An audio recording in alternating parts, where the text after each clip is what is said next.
Ya, Oke, thank you so much untuk teman-teman semua, khususnya para community representatif, ada Pak Roy, kemudian Pak Thomas, ada Pak Swandi yang menjadi community representatif di hari ini di acara Sarap Handal kita yang di tahap ideation di kolaborasi antara iCommunity dengan Sarap Handal Jakarta, dan hari ini kita ada bersama dengan kita itu yaitu founder dan co-founder dari Rancang Uang.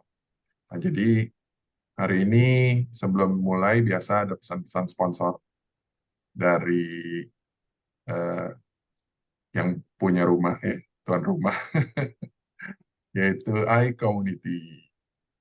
Oke, nah mudah-mudahan di sini kita bisa mendapatkan sesuatu ya. Ya, saya akan mulai. So, iCommunity itu adalah sebuah platform, itu misinya dari iCommunity, di mana platform komunitas pebisnis dan profesional terbesar di dunia itu menjadi visinya iCommunity, dan misinya adalah merangkul komunitas pebisnis dan profesional yang ada, menghubungkan sesama pebisnis dan profesional ya untuk mencapai tujuan bersama dan juga menumbuh kembangkan nilai-nilai positif yang dapat berkontribusi dalam pertumbuhan bisnis pribadi dan mungkin juga di masyarakat. Dan kemudian iCommunity punya tagline yaitu Share Network dan Grow Net Worth. Nah, tujuan dari iCommunity adalah mempersatukan anggota iCommunity dalam persahabatan, kerjasama, dan saling pengertian, mengembangkan semangat kolaborasi antar anggota, menanamkan nilai positif dalam dunia bisnis dan profesional, kemudian membangun platform bagi komunitas pebisnis dan profesional untuk belajar, bertumbuh, dan berkembang melalui learning resources, business matching, dan referral. Dan kode etik di iCommunity yaitu kami adalah para pebisnis dan profesional yang bekerja keras, bekerja pintar, dan bekerja sama. Dan kami mengedepankan nama baik dalam melakukan usaha dan mengutamakan kolaborasi antar sesama anggota, tanpa menjadikan anggota lain sebagai target jualan ataupun berkompetisi dengan tidak sehat. Oke. Kemudian kami sadar bahwa dengan berbagi relasi, maka akan memperbesar rezeki bersama. Karena itu, iCommunity siap untuk berbagi relasi atas dasar saling mendukung. Dan iCommunity berperilaku positif dalam berkomunitas, melakukan segala aktivitas dengan berlandaskan nilai baik, niat baik. Dan apabila kami melanggar kode etik ini, kami bersedia ditegur, diperingatkan, bahkan diberi sanksi.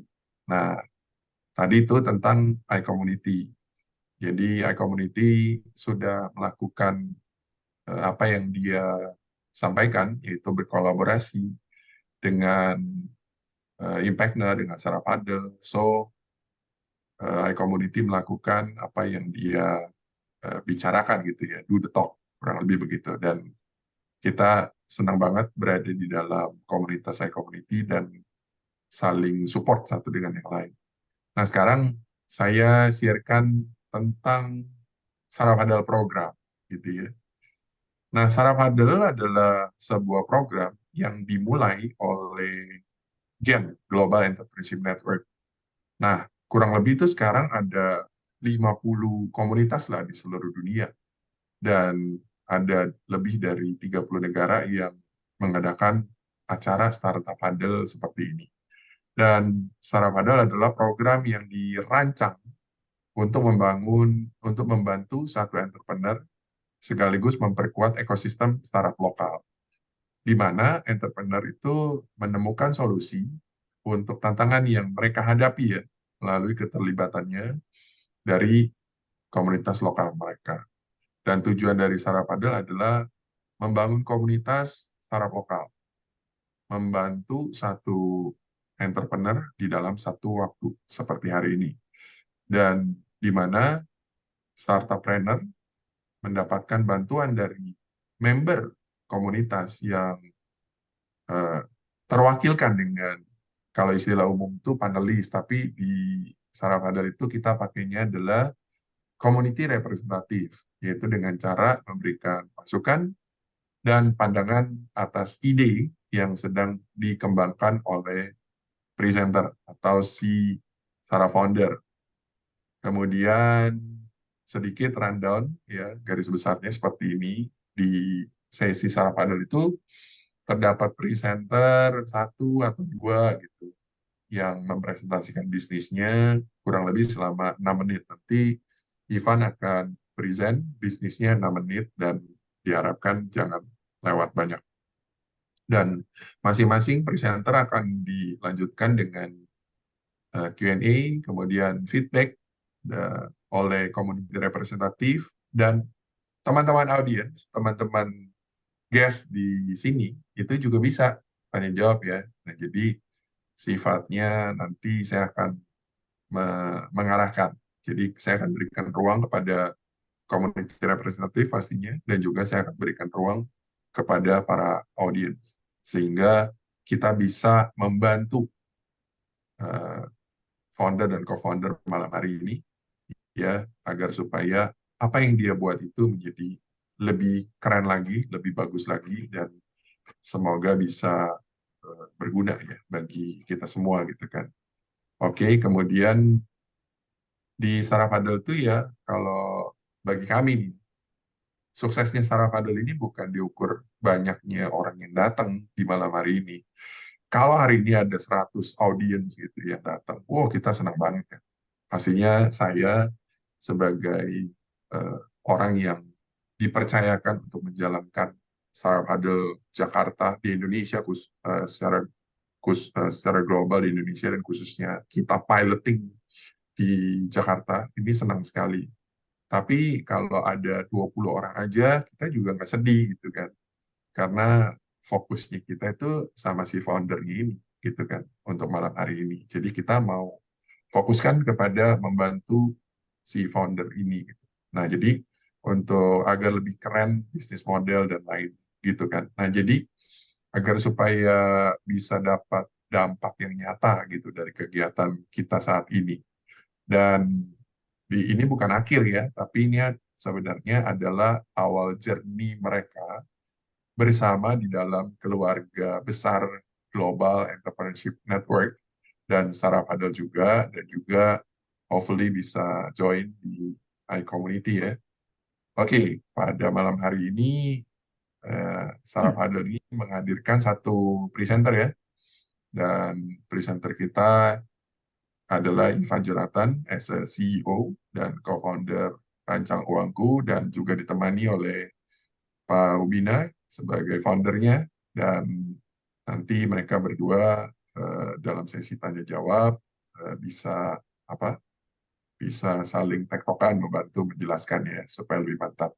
Kemudian hari ini pastinya bersama dengan member community representatif ya yang udah bergabung malam hari ini itu ada Pak Roy, the CEO Goodlink Koperasi Digital Revolution ini di bidang keuangan. Kemudian ada Pak Thomas Sugiarto, yaitu co-founder FP1 Agency. Ini tadi ceritanya keren nih, gedungnya menempati gedung yang tertinggi di Jakarta ya, kalau nggak salah ya, atau ya di Jakarta. Nanti ada meaningnya gitu kan. Kita bisa banyak belajar juga nih dari Pak Thomas dan pastinya dari Pak Suwandi Rusni, yaitu sebagai bisnis partner dari Sinarmas MSIG Life. Nah, ini hari ini pokoknya totally proteksi sama dunia kesehatan, asuransi gitu ya. Mantap lah. Dan terakhir adalah saya adalah Ilmi Harja, founder Impactner Startup Business School, dan juga sebagai orang yang diberikan izin untuk menjalankan uh, Sarapradel Jakarta, Sarapradel Jakarta dan akan menjadi moderator dari malam hari ini. Dan sebelumnya saya ingin bertanya nih, apa ada teman-teman yang hadir di sini ya baru pertama kali ngikutin Sarapradel Jakarta? Kalau boleh berikan emoticon ya, ketik pencet aja emoticonnya dan welcome untuk teman-teman semua yang baru datang join di acara Sarapradel ini dan saya berharap kita semua bisa belajar ya. Dan untuk kegiatan Sarapradel ini kurang lebih hampir 2 tahun ya. Nah, tadi di sini tuh kita punya kurang lebih alumni ada 20 lebih lah.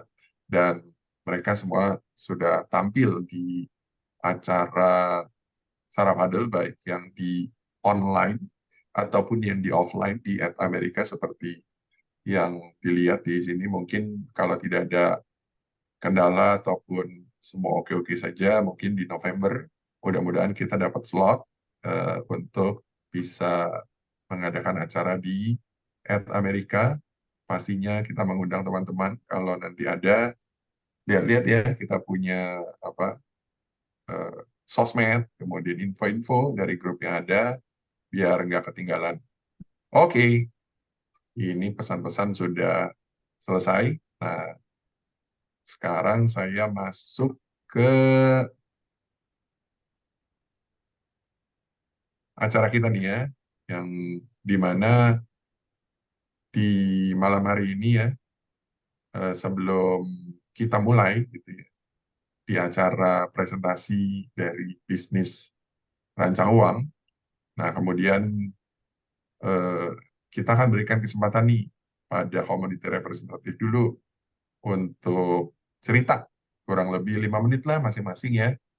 Jadi memberikan apa sharing gitu ya tentang seputar bisnisnya apa dan kemudian apa yang menjadi satu strength point gitu ya dari para community representative ini. Nah, jadi karena Pak Roy ini sudah pernah jadi community representative, biar jadi contoh ya bagi teman-teman community representative yang lagi ngisi acara hari ini juga. Jadi Pak Roy, 5 menit nih waktu yang saya berikan sama Pak Roy untuk sharing gitu ya tentang Pak Roy, bisnis Pak Roy, kemudian keterlibatannya dengan iCommunity ataupun seputar pekerjaan Pak Roy, apapun itulah selama 5 menit sehingga teman-teman semua di sini kenal,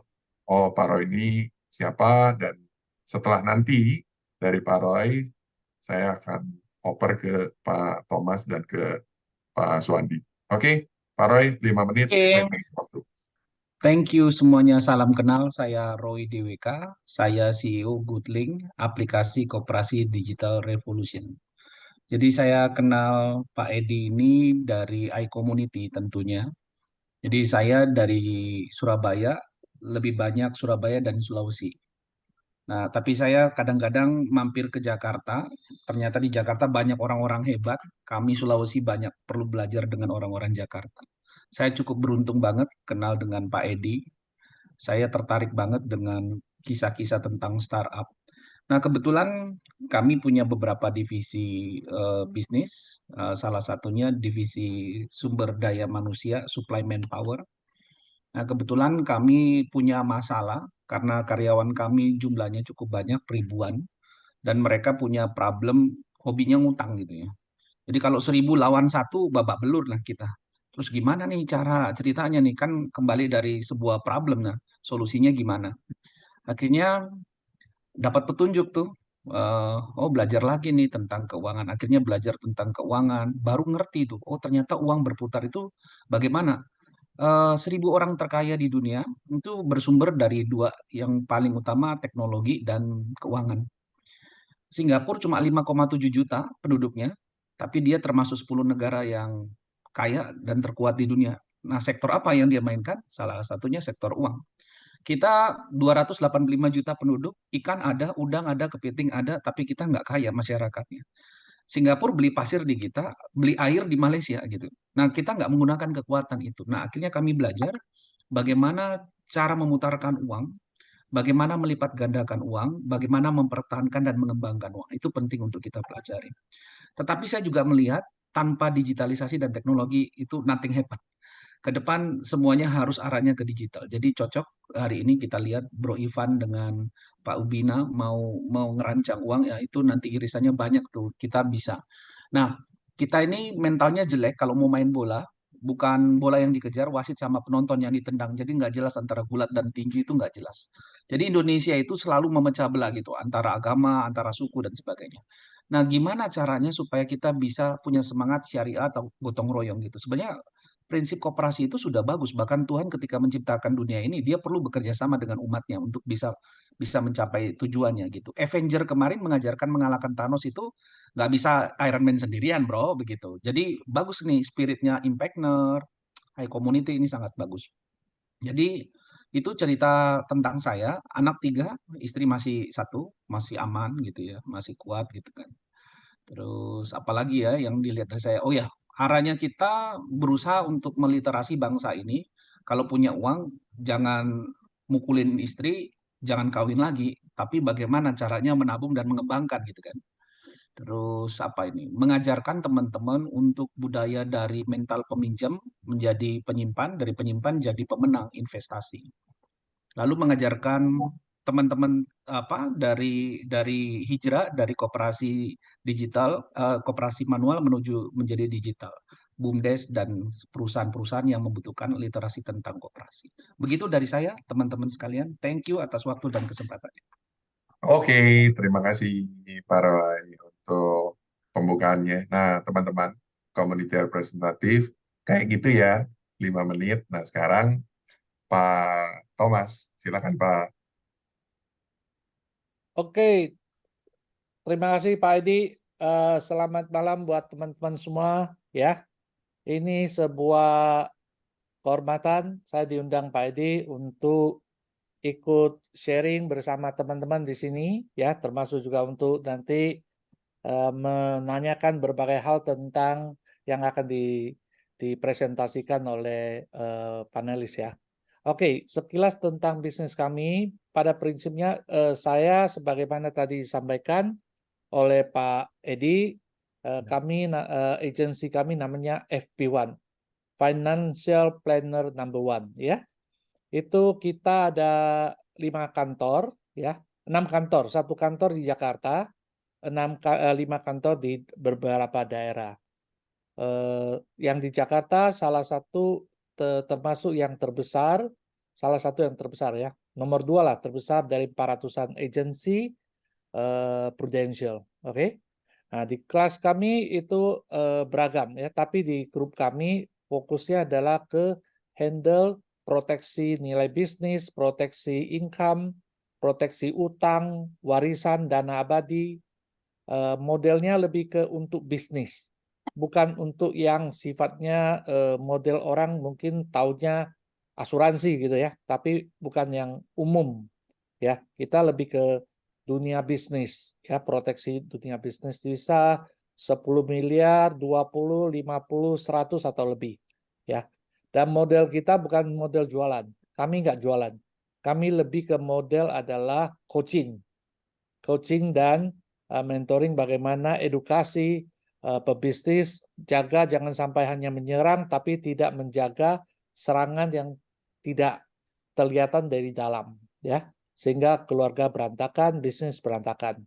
Jadi fokus utama bisnis kami di situ. Tapi pelaksanaan bisnis kami adalah lebih ke pengembangan tim. Jadi ibaratnya kayak di dunia militer ya, oke? Ada tentara-tentara. Nah, di grup saya khusus untuk fokus ke membangun tim atau grup Kopassus. Jadi yang mempunyai kemampuan untuk handle nasabah kelas atas. Sehingga background-nya juga kita fokus ke yang orang-orang dari background manajerial ke atas, profesional atau wirausaha. karena di sistem. Sehingga sistem kami lebih ke model franchise. Dia bisa kembangkan tim sampai 6 generasi, ya, dan bisa diwariskan. Jadi pada prinsipnya kalau orang kerjain benar, itu dia kerjain benar, niatnya benar, lakukan dengan benar, maka hasilnya adalah hanya Tuhan dan kita yang tahu, ya. Nah, saya kira sepintas apa yang saya sampaikan. Buat teman-teman nanti kalau ada yang butuh tahu lebih lanjut bisa kita ngobrol, ya. Tapi waktu tempat kita akan berikan kepada presenter utama yang bicara. Demikian saya kembalikan waktu ke Pak Edi. Terima kasih Pak Thomas, thank you so much. Dan sekarang saya berikan kepada Pak Swandi, sama seperti kedua komoditi representatif. Silakan. Oke, terima kasih Pak Edi atas waktunya. Perkenalkan, selamat malam. Nama saya adalah Suwandi Rusni.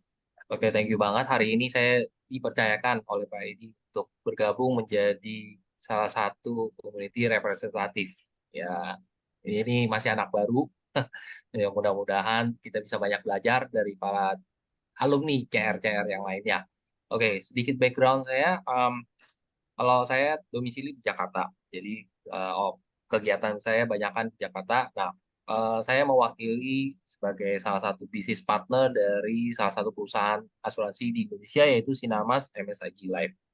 Jadi kalau teman-teman dengar nama Sinarmas MSIG Life, mungkin sering dengarnya adalah Sinarmas, karena depannya udah ada Sinarmas. Tapi di belakangnya grup dari Sinarmas itu juga kita kerjasama joint venture dengan salah satu financial institution yang berasal dari Jepang, yaitu MSIG, Mitsui Sumitomo Insurance Group. Oke, jadi kalau misalnya ya udah dengar kata-kata insurance group, berarti tidak lain tidak bukan pergerakannya adalah di dunia keuangan, lebih spesifik di dunia asuransi. Tapi tentunya apa sih yang membedakan dengan Sinarmas MSIG dengan perusahaan-perusahaan asuransi lainnya yang sejenis?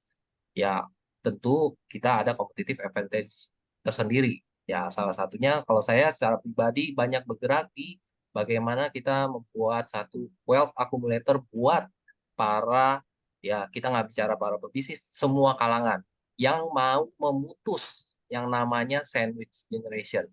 Kenapa? Karena ternyata menurut data statistik mengatakan bahwa masyarakat Indonesia, para lansia masyarakat Indonesia, 70% itu masih mengandalkan anak-anaknya untuk menghidupi mereka atau bahkan mereka harus bekerja lagi. Nah, ini merupakan satu problem. Ya seperti yang tadi Pak Roy katakan, banyak pinjam uang sana sini. Ya mungkin karena memang apa ya, gaji atau penghasilan yang minim sehingga ya mereka biaya hidup nggak bisa nutup, mereka harus utang. Betul. Tapi dengan adanya berbagai macam program yang salah satu di dalam company kami, ya kita bisa membantu mereka untuk memutus yang namanya sandwich generation. Bahkan sekarang sudah mulai ada istilah bukan sandwich generation tapi adalah generasi kebab. Sandwich generation itu atas bawah roti menutup pinian daging, kitanya daging, atas bawah atas orang tua kita, bawah itu daging. Nah, generasi kebab yang baru adalah sudah ada dagingnya dikelilingin sama hutang. Ya, sudah mulai ada itu. Makanya disebut generasi kebab itu. Nah, ya makanya kita punya satu program yang luar biasa. Kita bisa bantu untuk teman-teman kita memecahkan suatu problem di mana generasi sandwich ini bisa diputus. Harapannya adalah masyarakat Indonesia ke depannya makin ya lebih maju lah, lebih melek mengenai finansial gitu. Dan tentu saja kita di MSIG sendiri tidak berfokus hanya di jualan saja. Ini hanya ada tool saja, salah satu alat aja untuk bisa membantu masyarakat, tapi juga bagaimana di dalam agensi kami juga bisa membantu masyarakat itu mendapat penghasilan lebih melalui membangun bisnis yang ada di dalam MSIG.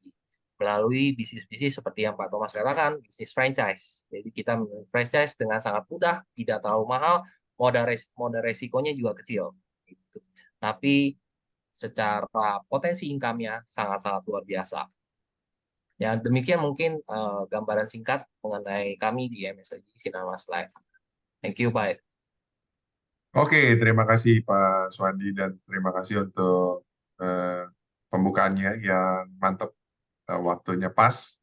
Nah, tadi di awal iCommunity sudah berbicara, kemudian Sarap Handal sudah, Community Representative sudah, sekarang saya mewakili Impactner. Juga sedikit ada titipan-titipan dari Impactner gitu ya. Nah, jadi biar kena semua. Nah, jadi ya ini sedikit tentang apa sih Impactner. Nah, Impactner itu adalah startup business school ya, yang dimana kita adalah rumah edukasi bisnis startup bagi siapa? Para pengusaha yang sedang mempersiapkan unit bisnis barunya ya, yang mungkin berbasis digital teknologi, dan juga mungkin untuk teman-teman founder yang baru mulai membangun bisnis nih, jadi para founder baru gitu kan. Dan kemudian juga untuk para profesional atau karyawan yang saat ini kepinginan untuk membangun bisnisnya sendiri dan jadi founder, atau mungkin untuk bisa berdampak di perusahaannya, bisa menjadi seorang entrepreneur. Kurang lebih begitu. Dan Impactner hadir untuk menjawab problem bagi ketiga profil di atas agar dapat membangun dan mengatasi pertumbuhan bisnis yang lambat dan agar juga mampu untuk membuat sebuah rencana kerja yang terstruktur dan tersistem. Dan juga Impactner hadir bagi kalian yang mengalami keterbatasan modal untuk memulai ataupun memperluas bisnis, dan juga bagi mereka yang kesulitan menemukan tim kerja, dan termasuk mungkin co-founder ataupun staf profesional ataupun mentor yang sefrekuensi pastinya. Atau mungkin bagi kalian yang belum memiliki jaringan yang kuat, seperti ekosistem dan komunitas yang saling mendukung. Nah, Impactner menghadirkan solusi agar kita semua mampu mengeksekusinya dengan 10 langkah penajaman skill membangun rencana bisnis yang jelas. Karena Impactner menggabungkan strategi bisnis konvensional dan pastinya filosofi startup agar dapat bergerak dengan lincah dan akhirnya membuat cuan. Dan yang membuat Impactner berbeda, yaitu di Impactner kita terintegrasi dengan program inkubator dan akselerator bisnis yang di dalamnya terdapat para coach, mentor, mungkin juga investor yang siap membantu teman-teman semua untuk membangun sebuah bisnis yang scalable. Nah, di Impactner ini didesain ya untuk masing-masing level. Di level pertama yaitu founder webinar series ya. Nah, ini yang pernah diikuti nih kemarin sama Ivan, dan akhirnya dari situ tahulah kurang lebih dapat insight gitu kan. Kemudian di Impactner juga ada yang namanya bootcamp track ya. Di situ ada pre-incubator camp yang kita beri nama yaitu Speed Track 1.0 dan Incubator Camp yaitu Elite Track di 2.0, di mana Elite Track punya waktu bootcamp selama 2 bulan. Kurang lebih dengan 20 kali sesi pertemuan, dan Speed Track tuh punya waktu 2 minggu dengan 5 kali sesi pertemuan. Dan semuanya saat ini Impactner melakukannya dengan via Zoom. Dan khusus untuk Elite Track ya, di Impactner ini melakukan dengan cara menggabungkan learn from home dengan bentuk video dulu yang dipilih dari serangkaian pembelajaran dari mentor-mentor Impactner yang ada selama ini. Dan kemudian pada saat sesi pertemuan tatap muka online gitu ya, berjalan gitu, nah member-member ini tuh dapat fokus untuk nanya dengan banyak gitu, yaitu pertanyaan yang berbobot lah. Dan akhirnya diharapkan member mendapatkan hasil yang maksimal dari setiap sesinya. Dan format ini khusus di Elite Track 2.0 itu. Dan kemudian setelah itu nggak berhenti sampai di situ aja. Bersama Impactner kita selalu support setiap member dimanapun level mereka berada, ya, untuk membantu agar para member ataupun alumni startup jebolan Impactner itu bisa sukses dalam membangun startupnya. Karena Impactner sudah buat roadmap bersama para partner agar para member Impactner ini bisa tampil mulai dari skala ideation, skala nasional, maupun sampai skala internasional. Kurang lebih itu pesan dari Impactner. Oke, kita balik lagi ke urusan kita hari ini, yaitu tentang rancang uang. Ya, nah jadi sekarang saya berikan waktu kepada Ivan ya untuk mempresentasikan kurang lebih 6 menit ya. Maksimal 6 menit, bukan kurang lebih, maksimal 6 menit. Nah, jadi silakan nanti apa Ivan present dulu gitu ya untuk 6 menit tadi, dan boleh dilakukan dari sekarang. Nanti saya akan mulai menjalankan timer ketika Ivan sudah mulai starting present. Oke, boleh langsung di ini kan Ivan kalau mau present. Oke, siap. Terima kasih Pak Edi. Saya coba share screen-kan dulu sebentar. Oke, mantap jiwa. Udah selesai. Selamat Ready? malam. Sudah ready Pak? Jadi, ya. Selamat malam semua Bapak-Bapak dan Ibu-Ibu dan kawan-kawan sekalian. Perkenalkan, nama saya Ivan Jonathan sebagai CEO dan co-founder dari Rancang Uangku. Mungkin sedikit penjelasan apa sih Rancang Uangku itu? Simpelnya, platform Rancang Uangku adalah platform untuk merancang masa depan Anda. Tapi secara detailnya, Rancang Uangku adalah platform untuk membantu merancang keuangan, mulai dari goals, skenario, hingga safety net. Visi kami menjadi platform pilihan utama masyarakat Indonesia dalam merancangan keuangan mereka. Dan juga misi kami, mengedukasikan masyarakat Indonesia agar bijak dalam mengelola financial mereka. Dalam merancang uangku, terdapat tim-tim inti, yaitu terdiri dari saya, Insinyur Kobina, Timothy, dan juga Wilson. Di dalam merancang uangku, kita menyelesaikan 3 problem yang paling terbesar yang ada di literasi finansial dan juga beberapa asuransi. Yang pertamanya adalah solusi keuangan yang tidak pas. Yang kedua, tingkat literasi asuransi di masyarakat Indonesia yang sangat kurang. Dan yang ketiga, merencanakan keuangan tapi tidak mengambil tindakan apapun. Nah, dari problem yang A, kita memberikan solusi, yaitu membuat simulasi keuangan khusus nasabah dengan cara mengambil 4 data, yaitu aset, liabilities, income, dan expense. Dan dari data itu, kami mengolahkan untuk mencapai target-target goals dan skenario yang bakal terjadi. Nah, mungkin sedikit penjelasan goals itu apa. Goals adalah target financial yang mereka mau tuju. Contohnya, misalkan nasabah ingin beli rumah, ingin menikah, beli mobil. Itu semua adalah goals-goals yang harus dicapai dan juga goals tersebut memiliki expense tertentu. Nah, makanya kita menyesuaikan dengan 4 data yang tadi. Skenario itu muncul ketika misalkan terjadi sesuatu yang negatif. Misalkan masuk rumah sakit karena kecelakaan atau misalkan tertimpa penyakit yang jadi sakit, maka expense tertentu seperti rumah sakit dan lain-lainnya akan masuk ke skenario. Nah, dari skenario itu, maka muncullah safety net. Safety net adalah fitur yang kita buat untuk tidak membuat skenario menjadi fatal. Jadi contoh misalkan, skenario masuk rumah sakit, maka expense rumah sakit tersebut bisa dibantu dengan safety net tersebut. Nah, itu solusi dari yang A. Yang B, kami merekomendasikan asuransi sesuai dengan kebutuhan nasabah.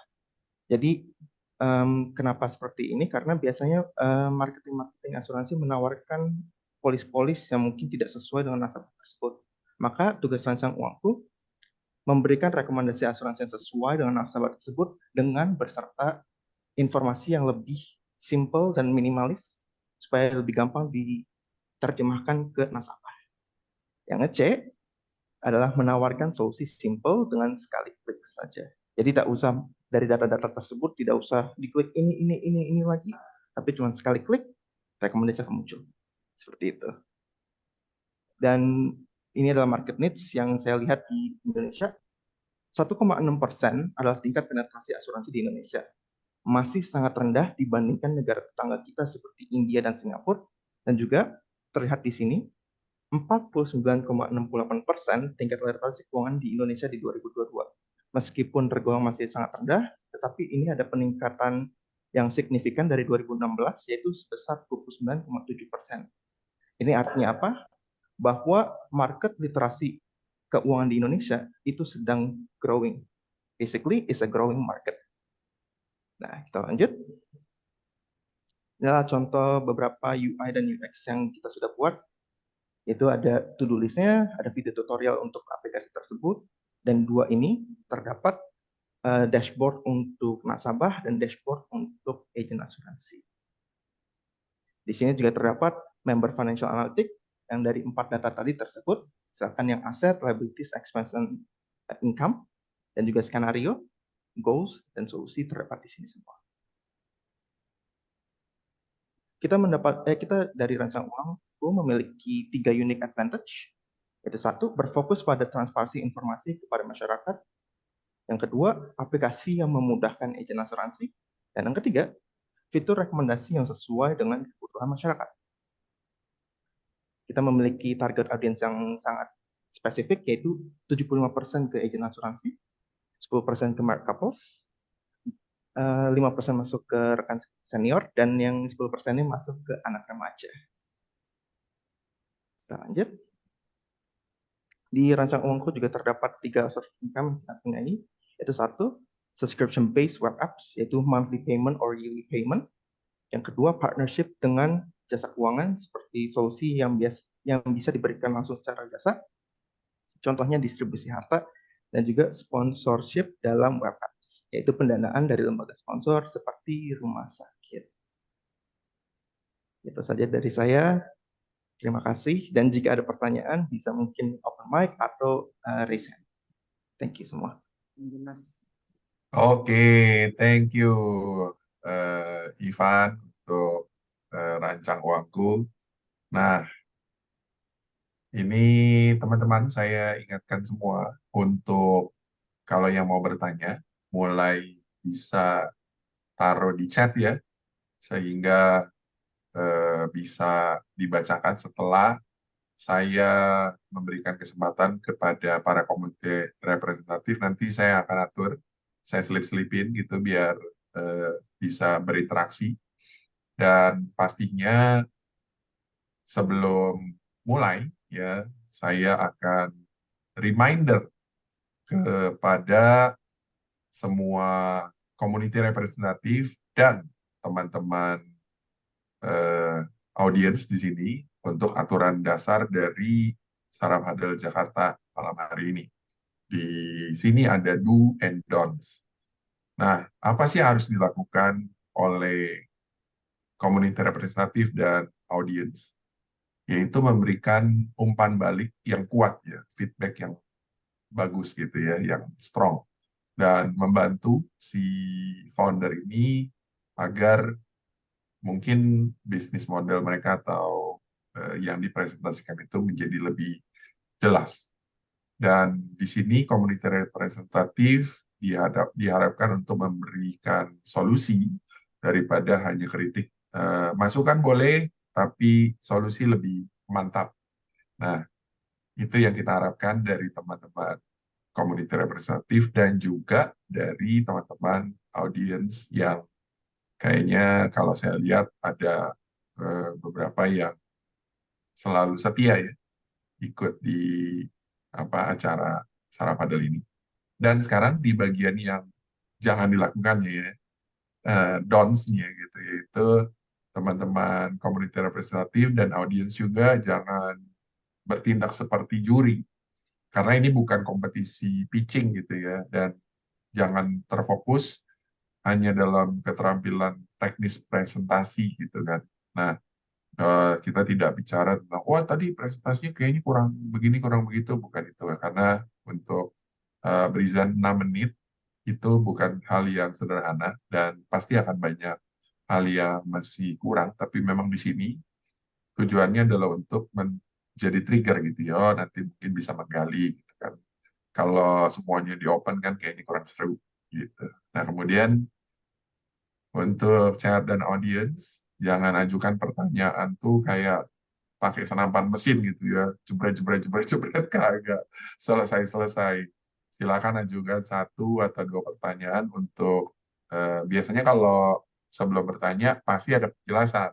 Nah itu boleh tuh sekitar 1 menit gitu ya untuk eh, narasi awal. Nah kemudian ini catatan juga untuk community representatif dan presenter. Ini mohon maaf jika saya harus reminder community representatif jika ada pertanyaan yang di luar konteks. Nah, itu saya akan potong gitu ya. Jadi untuk supaya kita tetap fokus sama materi atau pembahasan di malam hari ini. Dan juga untuk teman-teman audiens yang mau bertanya juga, saya kalau di luar konteks saya pasti akan balikin ke konteks di malam hari ini. Dan untuk para presenter, untuk presenter, Startup Huddle ini bukan diskusi satu arah. Jadi kamu sebagai presenter juga bisa bertanya sama community representatif atau audience gitu ya. Kurang lebih begitu. Oke. Nah, sekarang saya berikan sama Pak Roy dulu nih satu ronde pertama ya. Jadi ada Ya, waktu maksimal 10 menit ya Pak Roy. Jadi maksimal 2 pertanyaan. Kalau belum habis 10 menit nggak kenapa. Nanti di ronde berikutnya bisa dikasih siap. lagi sehingga jadi enak. Silakan Pak Roy. Oke, thank you so much Bro Edi, untuk Pak Ivan dan Pak Ubina. Hormat yang tertinggi, luar biasa sekali bisa punya ide pemikiran rancang uang. Memang hampir 80% memang masyarakat kita itu ada satu tulisan yang mengatakan nanti di masa tua masyarakat Indonesia itu mengalami kesulitan karena mereka nggak punya financial literasi yang baik. Jadi dengan adanya rancang uang, harapannya banyak masyarakat yang bisa terliterasi keuangannya dengan baik dan hidupnya menjadi lebih baik lagi. Nah, ini bagus banget. Saya coba membawa pemikiran kalau kita mau ngerancang rumah kan pasti ada pondasi, ada pasir, ada batu, ada semen dan sebagainya. Kalau kita mau bikin bisnis kan itu ada modal, ada ada sistem, ada operasional, ada marketing. Nah, untuk saat ini rancang uang kalau saat ini kita bahas yang paling dibutuhkan dari elemen itu apa yang paling painful yang kita perlu dibantu ini deh. Atau strong semua sisi itu strong banget gitu. Sempurna Pa- atau bagaimana gitu. Pastinya kalau di dalam startup gak semuanya sempurna, karena sebelum ini jadi saya sudah pernah membuat startup juga yang gagal, jadinya saya merasakan pain point full untuk ngelakuin startup. Tapi jika bisa membaca fondasi dasar dari rancang uangku, hal yang tersulit untuk mendapatkan, hal tersulit yang kami rasakan adalah mendapatkan data yang reliable dari nasabah tersebut. Jadi biasanya dari kami itu nggak semua nasabah ingin mengungkapkan semua datanya ke depan marketing. Ya misalkan asetnya, income-nya, liabilitasnya, or expense yang dia keluarkan nggak mau disebutkan semua. That's why biasanya rekomendasi yang kita sudah buat itu agak sedikit berantakan dikarenakan data yang tidak valid. Nah biasanya kalau dari kami untuk mensolusikan itu kita tidak langsung memberikan sebutannya solusi-solusi yang sesuai karena baik lagi datanya tidak sesuai. Kami pendekatan ke nasabah tersebut dulu. Dan dengan pendekatan itu contoh misalkan dari nasabah A, dia sedang mengalami permasalahan financial A, B, C, D misalkan. Nah dari sisi rancang uangku kita membantu mensolusikan permasalahan finansial yang mereka dulu, baru kita merekomendasikan rancang uang karena dari solusi yang kita sudah berikan, kita sudah memberikan value kepada nasabah tersebut, dan dari value itu pastinya mereka akan lebih sedikit terbuka untuk kasih data-data yang lebih valid. Seperti itu, Pak Ray. Oke, mungkin boleh saya tambahkan. Monggo Pak, dengan senang hati. Oke, jadi dasarnya begini.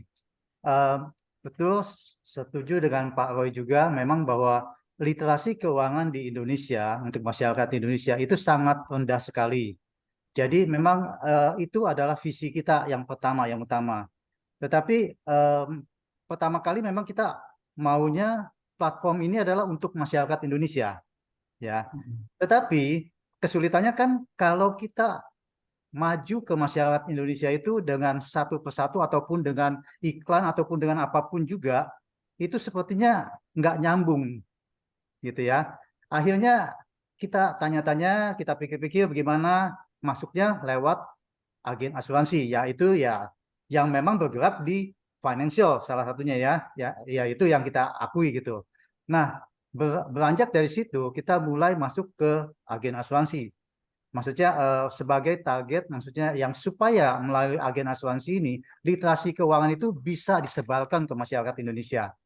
Itu satu, dan juga ya kita juga lihat berita-berita yang selama di 2001, 2022 ya di mana kelihatan sekali bahwa bahkan literasi tentang asuransi pun juga sangat rendah sekali di masyarakat Indonesia, sehingga banyak ya kejadian-kejadian berita yang tidak tidak benar sebetulnya, tetapi akhirnya karena masyarakat Indonesia tidak mengetahui dengan jelas, akhirnya timbul masalah seperti itu. Nah, itulah concern kita melalui. Jadi kita mau kembalikan lagi, kenapa juga melalui agen asuransi? Karena agen asuransi itulah yang lebih mengenal nasabah-nasabah mereka kan. Nah, kita harapkan dari agen asuransi bisa mendistribusikan platform kita ini seperti itu.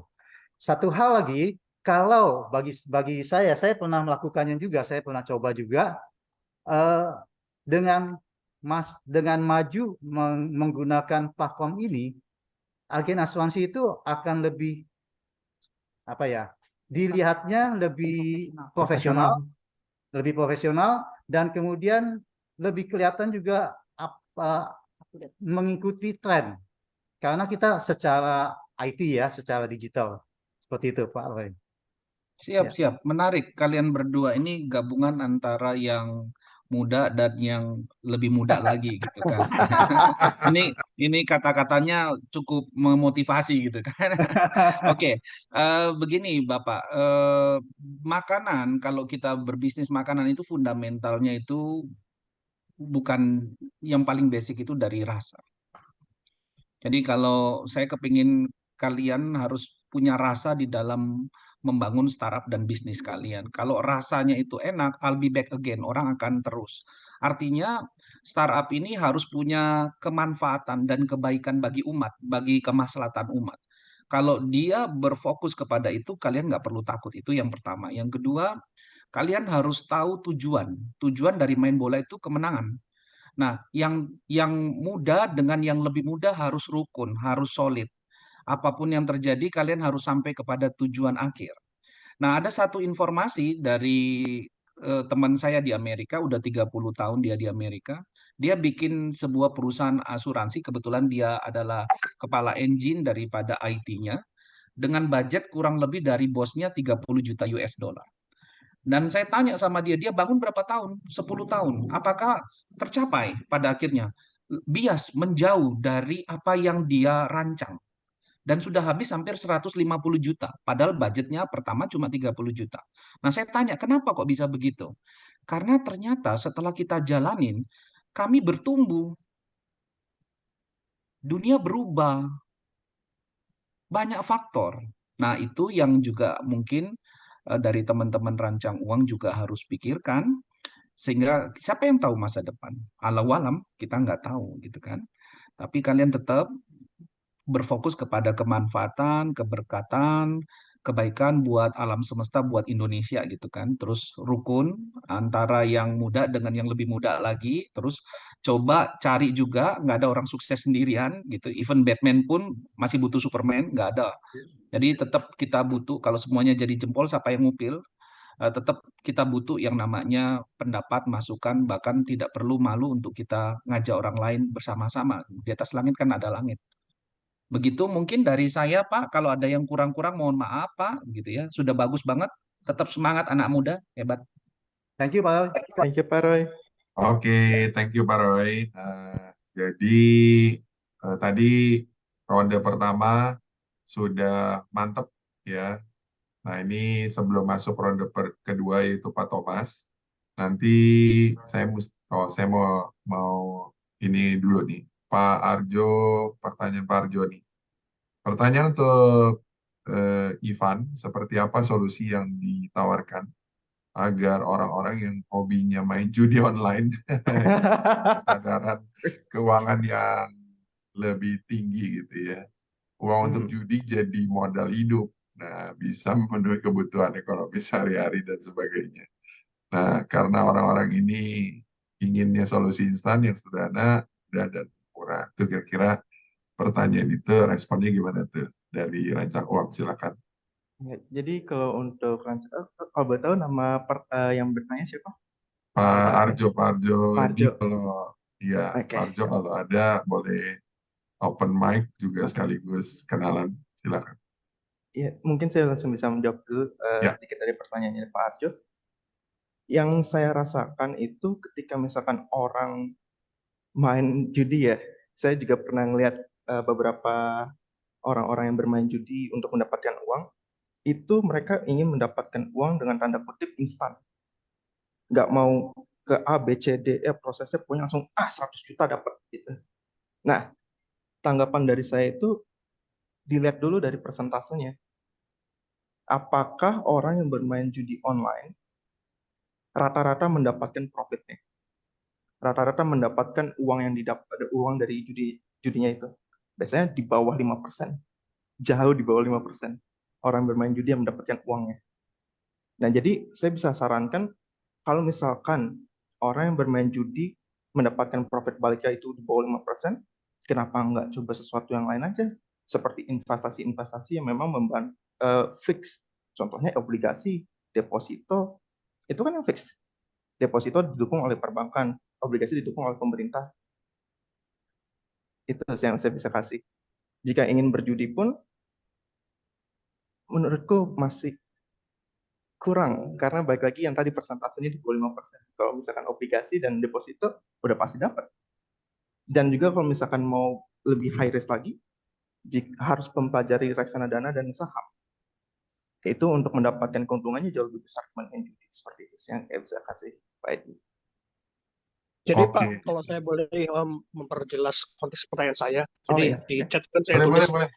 karena orang-orang yang main judi ini, mereka tuh rata-rata menengah ke bawah, orang kecil, dan mereka tuh nggak maunya rumit-rumit Pak. Kalau mesti mempelajari ini, itu, reksadana, itu terlalu rumit buat mereka. Mereka maunya yang instan, yang sederhana, yang mudah, dan murah gitu. Kira-kira apa itu solusinya? Menurut saya kalau seperti itu, balik lagi sih, untuk mendapatkan kekayaan yang sukses untuk ke generasi-generasi selanjutnya, nggak mungkin cepat. Kalau misalkan kayak gitu, semua orang udah pasti kaya semua, Pak. Menurut saya. Dan kalau misalkan balik lagi, gimana cara membuat mereka itu lebih menangkap supaya nggak bermain judi lagi, tanda kutipnya, dengan cara memberikan literasi yang memang set by fakta. Seperti itu, Pak Arjo. Jika misalkan diberikan fakta yang jelas, diberikan simulasi yang jelas, simulasi contohnya yang ada di fitur Rancang Uangku, mungkin mereka bisa lebih mengerti. Pastinya nggak 100% orang bakal berubah. Kayak kita memberikan literasi langsung, oke, saya berubah, saya bakal investasi di ini. Nggak mungkin sih. Menurut saya bertahap. Pasti akan bertahap. Seperti itu, Pak Arjo. Ya, karena memang kadang-kadang orang-orang ini suka ini ya. Mereka tuh suka denial. Mereka kalau dikasih fakta malah bilangnya itu bohong, itu hoax segala macam. Mereka lebih percaya yang indah-indah itu, malah sebenarnya justru itu yang bohong gitu. Jadi Betul. mungkin kalau pendekatannya mungkin harus pakai apa ya, orang yang bisa lebih dekat, yang bisa sosok yang bisa mereka terima gitu. Misalkan kalau kayak artis itu kan mereka kalau omongan artis kadang-kadang kan suka diterima, makanya ada yang memanfaatkan posisi artis ini untuk promosi judi online malah. Jadi malah double down ini problem. Jadi problemnya sebenarnya kompleks Pak. Makanya itu tadi saya lempar pertanyaan itu. Sekarang mungkin dari Bapak ada solusi alternatif dari yang sudah ada selama ini. Karena kalau saya perhatikan orang-orang usaha-usaha lain ya yang serupa itu kan mirip ya model bisnisnya. Jadi apa yang kemudian yang bisa membedakan perusahaan Bapak dengan kompetitor gitu? Kalau mirip-mirip aja ya nggak akan ada competitive edge-nya gitu loh maksud saya.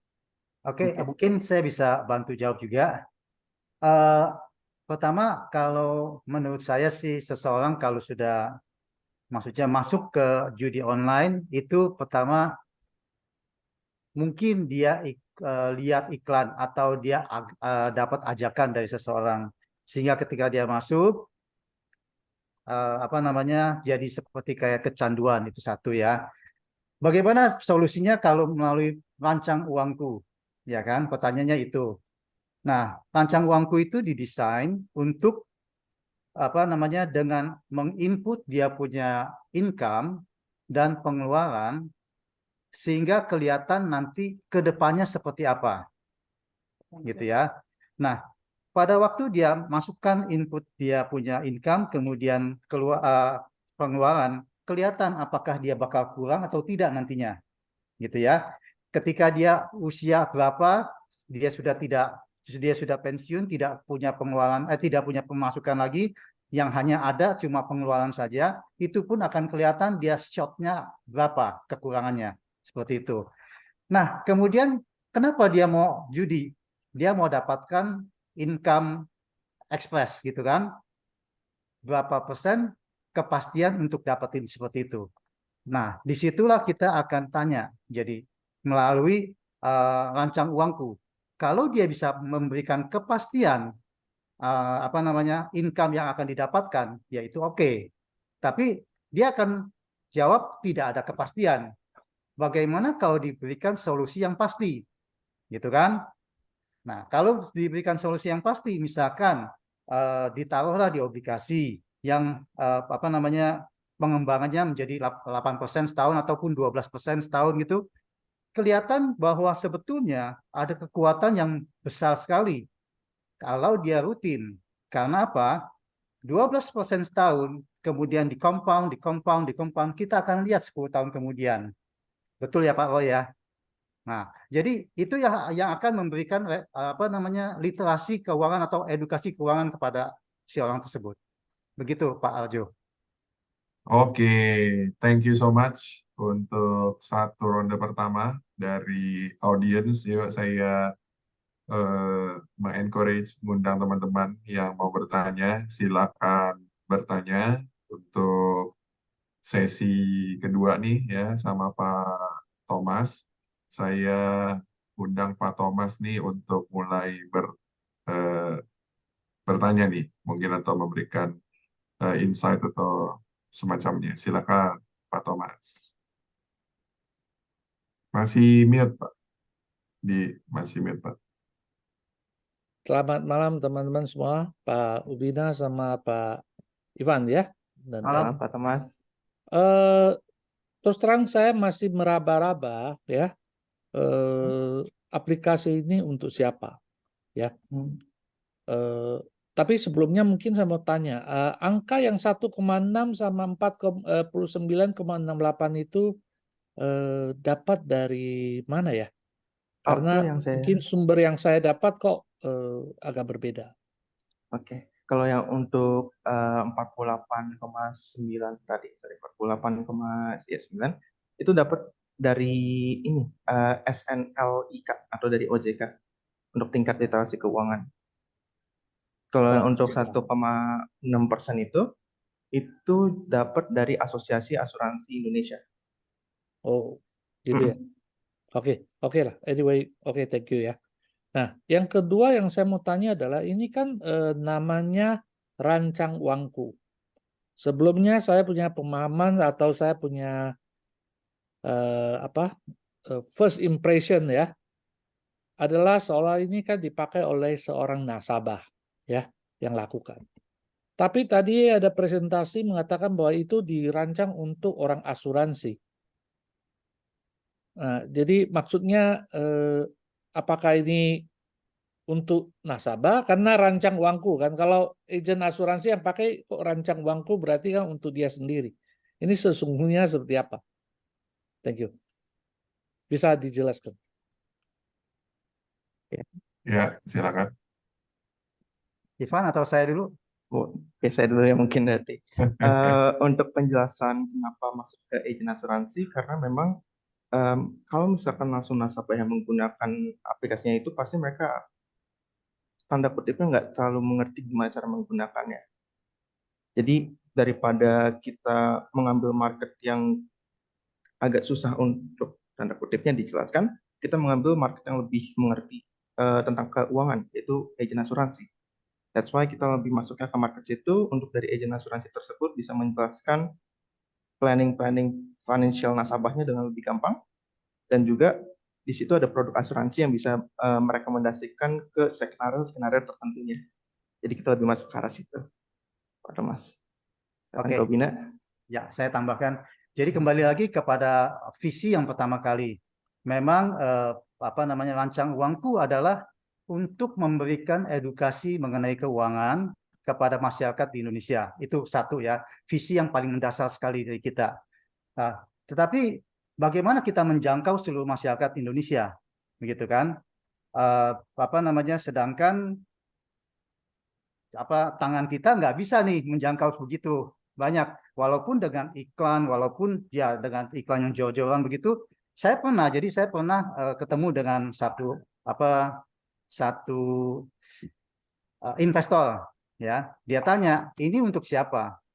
Ya saya bilang untuk end user, ya, untuk end user. Tetapi enggak kan ada tahapannya gitu ya. Bagaimana kita menjangkau end usernya gitu. Nah, akhirnya ya kita pada kesimpulan bahwa melalui agen asuransi. Karena agen asuransi pertama adalah agen asuransi yang aktif kan. Dia yang aktif yang keluar gitu.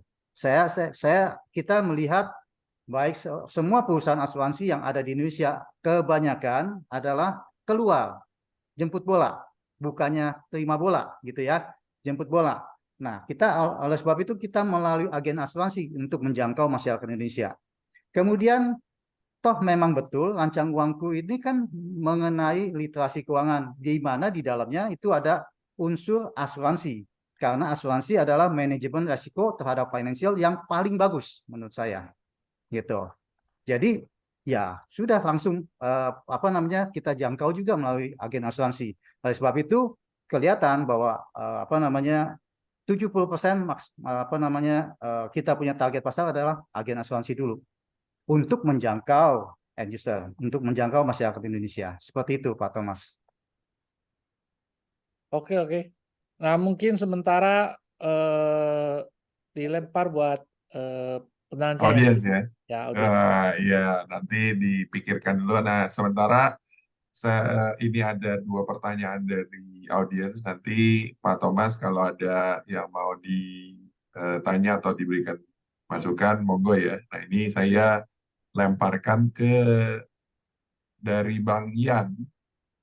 Ini ditanyakan dashboardnya rancang uangku itu, data kompilasinya itu dari mana ya? Oh, jadi kita nanti ada form untuk pengisian data-datanya seperti aset, liabilities itu pinjaman, income dan expense yang khusus dari rancang uangku. Yang dari tadi untuk munculan UI UX-nya atau dashboard-nya itu belum muncul yang sampai benar-benar completely. Jadi kita agak itu data confidential lah untuk memasukkan detail-detailnya. Seperti itu. Aman. Oke. Kemudian Pak Ubina ada mau tambahkan? Ya. Boleh interrupt tadi? Boleh. Silakan. Kenapa saya tanya dashboard? Karena dari tadi kalian pendekatannya outputnya itu ke agen asuransi untuk literasinya. Tahu nggak, peraturan OJK yang 2 dekade terakhir itu yang paling banyak rentan berubah itu di industri asuransi. Kalau Anda ngomong keuangan, bank hanya 1. Tentang transformasi bank digital, aturannya BPJK-nya hanya 2. Industri asuransi banyak dalam 20 tahun terakhir. Itu yang coba disodorin ke publik. Kemudian karena banyaknya aturan yang berubah di OJK tentang industri ini, itu seiring sama kasus-kasus yang numpuk di sana. Kalau Anda bicara ilmu investasi pertama yang diajarin di kelas itu, jangan taruh telur dalam satu keranjang. Nah, ini karena telur itu seperti uang, ringkih. Nah, sekarang keranjang ini berubah-ubah. Ada panci, ada mangkok. Karena saking rentannya industri ini gitu. Nah, coba makanya saya tanya dashboardnya itu datanya kompilasinya dari mana gitu. Oke, thank you ya. Terima kasih juga Pak Bang Yen. Untuk dashboardnya balik lagi, kita ngambil datanya dari nasabah secara langsung. Jadi untuk UI UX journey itu dari agen asuransi. Agen asuransi menanyakan ke nasabah data-datanya. Dari data-datanya itu kita proses pakai rancang uangku untuk menimbulkan rekomendasi-rekomendasi yang sudah disesuaikan dengan goals dan skenario dari nasabah tersebut. Untuk skenario itu, kita menyesuaikan dengan data-data yang ada di internet, misalkan seperti kemungkinan pensiun yang nasabah mau itu di tahun berapa, dan juga misalkan tingkat penyakit-penyakit yang lebih banyak di umur berapa. Nah, itu nanti disesuaikan dengan nasabahnya tersebut. Tapi tanda kutipnya, jika misalkan data-datanya itu mau dirubah, masih bisa di-custom dari dashboard yang member analytic yang tadi. Seperti itu. Oke, semoga bisa menjawab ya. Nanti kalau misalnya ada hal yang mau diketahui lebih lagi, jangan ragu-ragu untuk langsung bisa bertanya. Nah, mungkin kalau boleh ketik saja di chat untuk kontak Ivan misalnya, mau bertanya lebih dalam lagi, silakan. Nah, jadi di sesi ini sesi provokasi, provokasi yang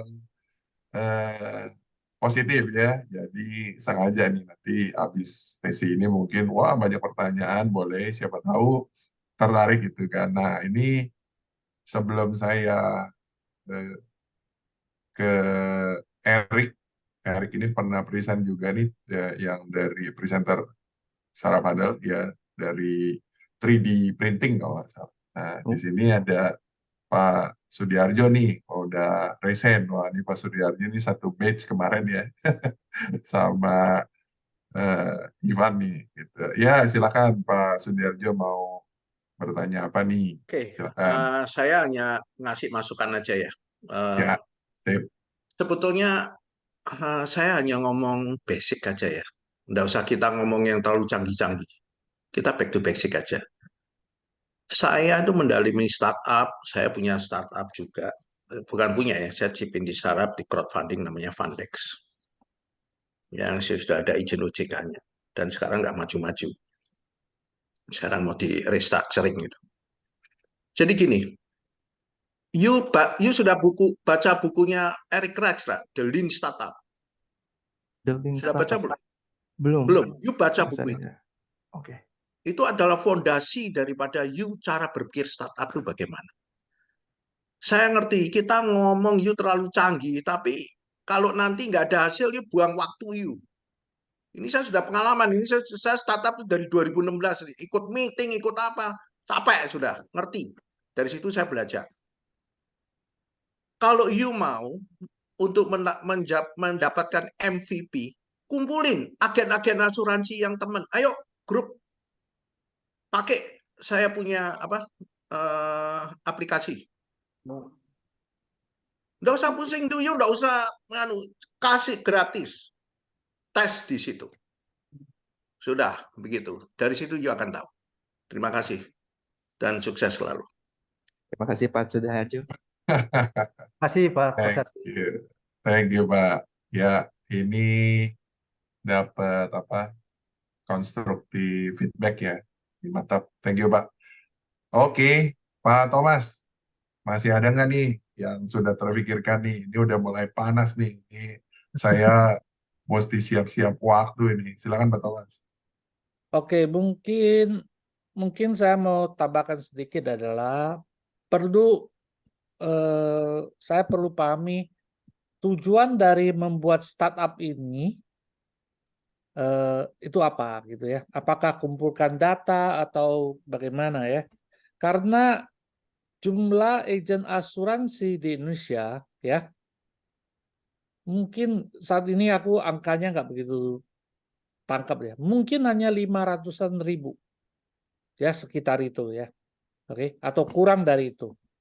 Tapi yang benar-benar ngerti ya, benar-benar jalan, itu mungkin kurang dari 10%. Ya, yang jalan mungkin 10%, 15%. Tapi yang benar-benar expert mungkin di bawah 5%.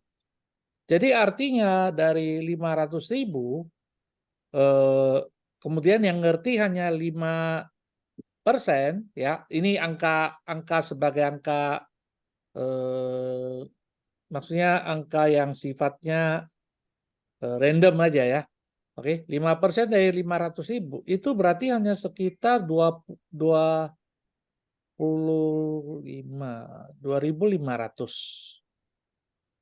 Sekitar mungkin 500 ribu 5%. Ya, sekitar 2.500-an ya, kalau nggak salah ya. Nah, jadi untuk sebuah startup dengan data sebanyak ini aja apakah cukup? Karena tiap-tiap perusahaan asuransi sendiri biasanya dia mempunyai alat untuk hitung gitu lah ya. Nah, sebenarnya yang Anda mau bikin ini adalah untuk menghitung keseluruhan dari investasi macam-macam dan sebagainya. Asuransi hanya salah satu komponen atau ini khusus hanya untuk asuransi. Nah, mungkin bisa dijelaskan. Thank you. Juga Pak Thomas. Kemudian silakan. Oke. Jadi memang kalau kita lihat, tetap ya, tujuannya adalah memang untuk masyarakat Indonesia. Kembali lagi tetap ya, karena untuk memberikan literasi keuangan kepada masyarakat Indonesia. Tetapi untuk menjangkau kepada masyarakat Indonesia ini, kita memerlukan tenaga yang bisa mempresentasikan ataupun yang bisa memberikan literasi keuangan kepada masyarakat ini. Nah, yang paling kita lihat yang paling cocok itu adalah melalui agen asuransi, gitu. Kemudian saya memahami bahwa dari seluruh jumlah agen asuransi yang terdaftar itu sekitar 500 ribuan, memang kita lihat ya di data, itu mungkin memang hanya nggak sampai 10%, betul Pak Thomas, ya kan? Tetapi kalau kita, karena seperti itulah sehingga tidak terjangkau masyarakat Indonesia, tidak teredukasi dengan baik, betul kan? Oleh sebab itu kita juga perlu pikirkan. Saya rasa dari agen-agen asuransi yang sudah cukup lama lah ya, mereka juga punya kerinduan untuk bisa bagaimana sih supaya menggerakkan agen-agen mereka supaya bisa keluar dengan percaya diri, dengan edukasi ataupun dengan literasi keuangan juga yang mereka dapatkan. Kemudian dengan kepercayaan diri, mereka perlu tools. Salah satunya tools ini juga adalah untuk membantu mereka. Kalau ditanya, sebetulnya maksudnya dari perusahaan asuransi, mereka sudah punya tools sendiri ya, yang untuk menghitung. Betul, itu betul sekali. Itu adalah untuk produk mereka, Pak Thomas. Tetapi yang kita masukkan di dalam literasi keuangan di sini yang dirancang Uangku adalah sebetulnya kebutuhan akan mungkin nilai pertanggungan yang dibutuhkan oleh orang tersebut. Tergantung dari dia punya expense, tergantung juga dari dia punya income, tergantung juga dari dia punya goals, gitu kan. Setelah itu baru didapatkan sejumlah dana yang memang diperlukan. Nah, kalau mau ngomong kenapa asuransi? Ya memang karena asuransi itu membeli waktu. Ya kan, waktu itu yang kita nggak bisa tahu kapan bisa kejadian gitu kan. Memang dia belinya mungkin ekspektasinya adalah sampai usia 80 atau 85. Tetapi siapa yang tahu kalau misalkan Tuhan berkehendak lain kejadiannya di usia 45. Nah, itulah dia membeli waktu itu sehingga ada keluar pertanggungan yang sebesar itu gitu Pak Thomas. Nah, ini yang mungkin tidak bisa dipresentasikan oleh agen-agen yang biasa dengan kata-kata yang biasa kita ajarkan gitu ya mungkin. Tapi melalui rancang Uangku itu akan kelihatan sekali bahwa kalau misalkan kejadian di usia 45 bagaimana gitu. Itu akan kelihatan kekurangan dana yang diperlukan oleh dia gitu untuk kuliahnya, untuk beli rumahnya, untuk meritnya atau apapun juga gitu loh. Nah, jadi ya memang kita kalau misalkan tujuannya adalah masyarakat umum, kenapa agen asuransi? Saya rasa agen asuransinya pun juga mesti melihat juga rancang uangkunya gitu, Pak Thomas, supaya dia bisa melihat ke depannya seperti apa. Saya barusan lihat juga dari pertanyaannya, yang ada di pertanyaan itu, kalau misalkan yang penjudi ya, kalau dia lihat dengan income dia yang seperti ini, kejadian di usia 45, anak-anak yang masih kecil, dia mau apa namanya menggamblingkan dana yang ada masuk ke judi online atau masuk di apa namanya di obligasi ataupun apa ya, dia akan mikir-mikir Pak. Kalau kita presentasikan kalau dengan obligasi seperti ini gitu ya, asal dengan rutin dia akan dapatkan nilai yang cukup pasti, yang pasti gitu. Tetapi kalau yang di judi online ya mungkin tidak bisa kelihatan gitu kan. Oleh sebab itu eh, sepertinya gini, kita mengandalkan bukan hanya kata-kata, tetapi melalui rancang uangku kita bisa memberikan secara visual, gitu, secara visual bahwa apa namanya ini loh kalau kejadian seperti ini kamu akan kelihatan nih semuanya kamu nggak ada income kelihatan di situ. Jadi kita menghadirkan secara visualnya, bukan secara hanya kata-kata saja, Pak Thomas. Nah, Oke. jadi saya rasa melalui tools ini juga sekaligus juga membantu agen asuransi. Tetapi sebetulnya target kita bukan agen asuransi saja. Kita memakai perpanjangan tangan dari agen asuransi bisa menjangkau masyarakat di Indonesia. Seperti itu, Pak Thomas. Oke, mungkin tambah sedikit ya. Yep. Maksud saya gini, sebenarnya tujuan utama dari startup ini apa? Seperti tadi Pak Sudiarjo mengatakan ya, beliau udah lama masukin. Bagaimana monetarisasinya? Karena proses ini kan butuh waktu lama ya. Nah, monetarisasi dari apa yang Bapak lakukan itu seperti apa? Sehingga nanti, dimungkinkan investor mau masuk atau apa. Jadi mungkin perlu lebih jelas. Dan mungkin juga Bapak bisa perlihatkan. Misalnya contoh nih, Bapak bisa perlihatkan ke kita ya. Contoh nih aplikasi ini seorang agent lakukan seperti ini, maka akan hasilkan seperti ini. Sehingga manfaatnya seperti apa, mungkin kita bisa tahu. Dari pengalaman saya sebagai belajar namanya Certified Financial Planner, Associate Estate Planning Practitioner, merancang uang itu nggak semudah balikin tangan gitu. Betul. Harus benar-benar interview dan sebagainya. Nah, mungkin Bapak bisa perlihatkan, mungkin saya akan tahu, oh ini sangat gampang ya, seperti itu.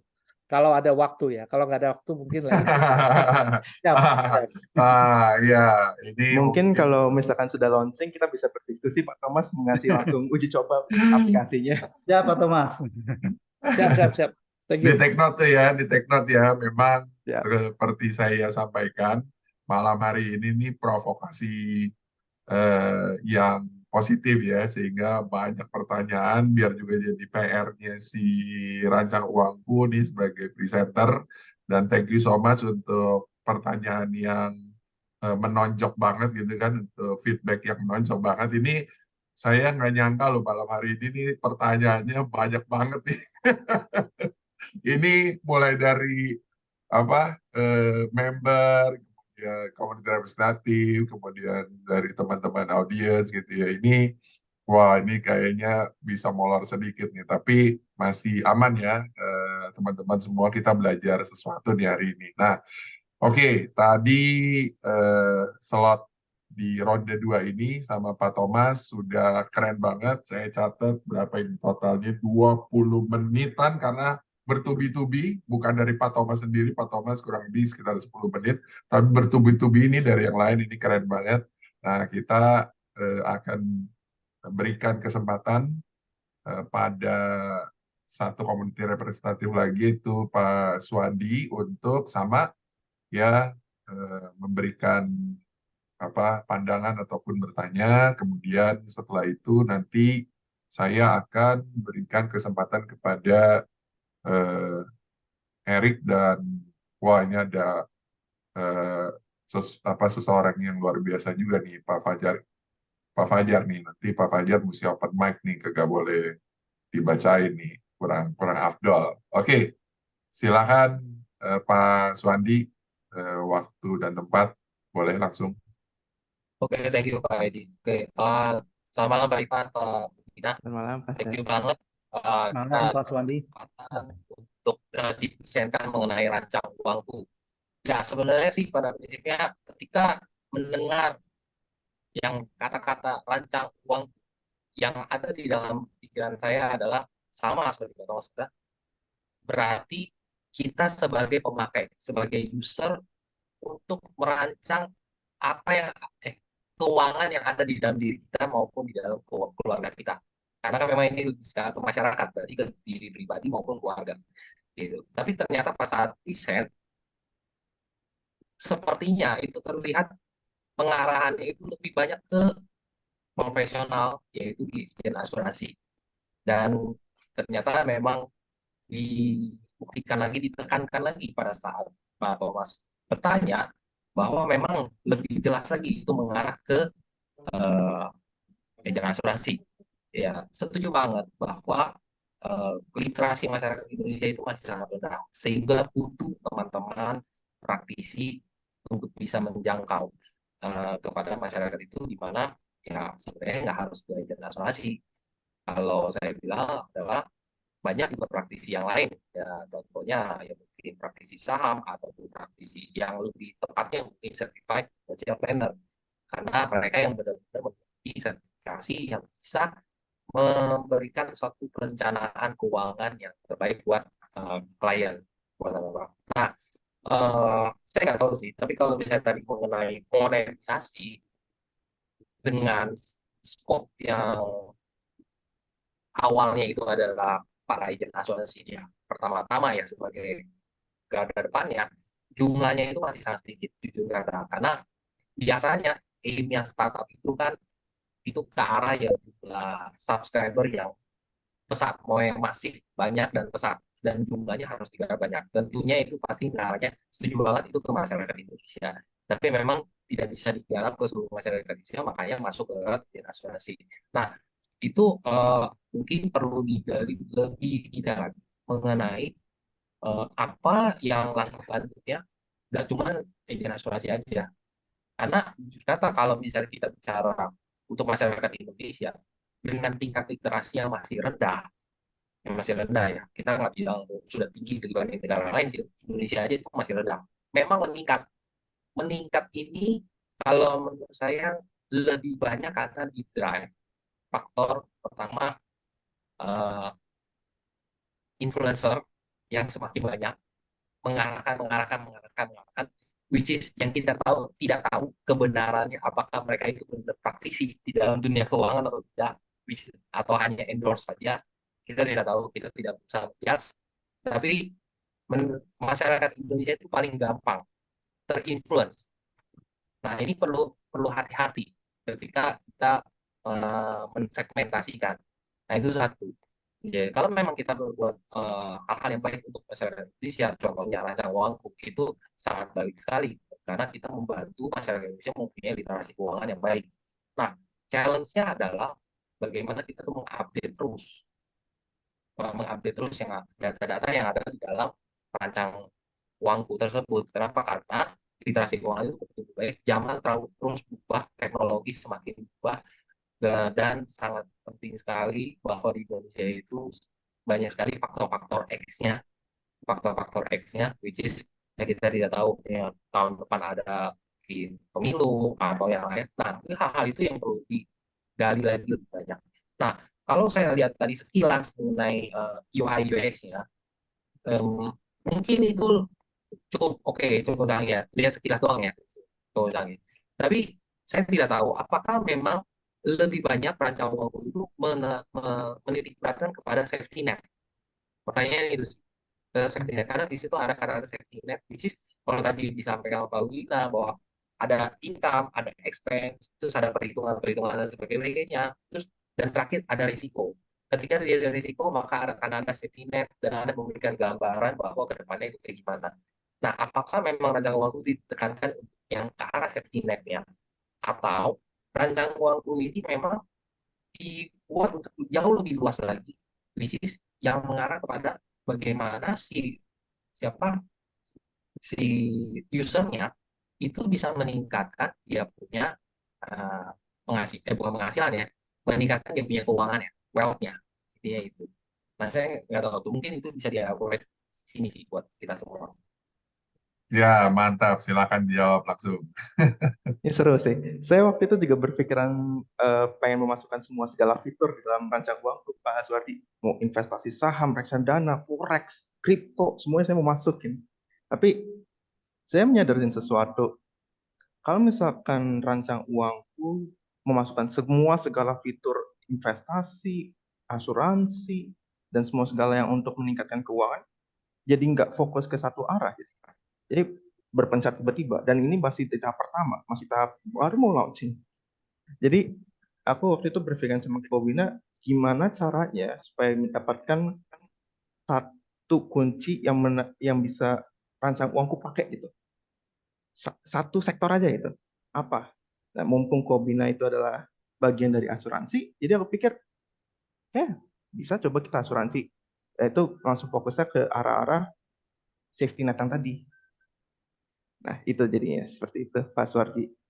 Sebelumnya saya pengen masukin semua, Pak. Saya waktu itu pernah main trading juga, kripto, saham, dan reksadana di 2020 sampai 2021. Dan portofolio saya itu udah naik kisaran 100%-an lebih dalam saham. Jadi, saya pengen gitu. Tapi balik lagi, apakah itu hal yang terbaik dimasukkan ke rancang uangku yang memang mau bertujuan ke masyarakat yang literasi masih rendah? Menurut saya enggak. Jadi, oke, kita pakai yang simpelnya dulu, yaitu asuransi. That's why.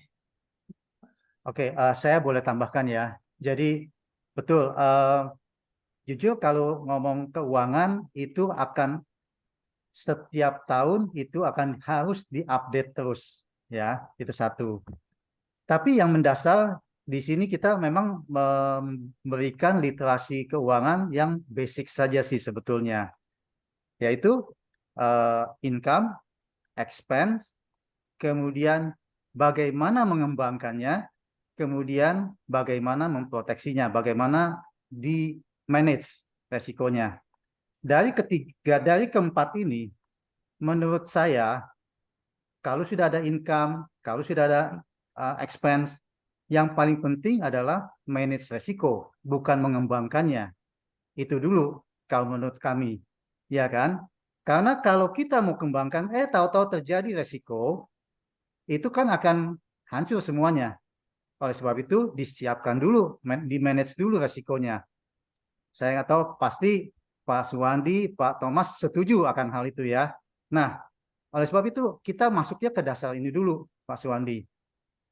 Betul, kita akan masukkan juga literasi mengenai pengembangannya.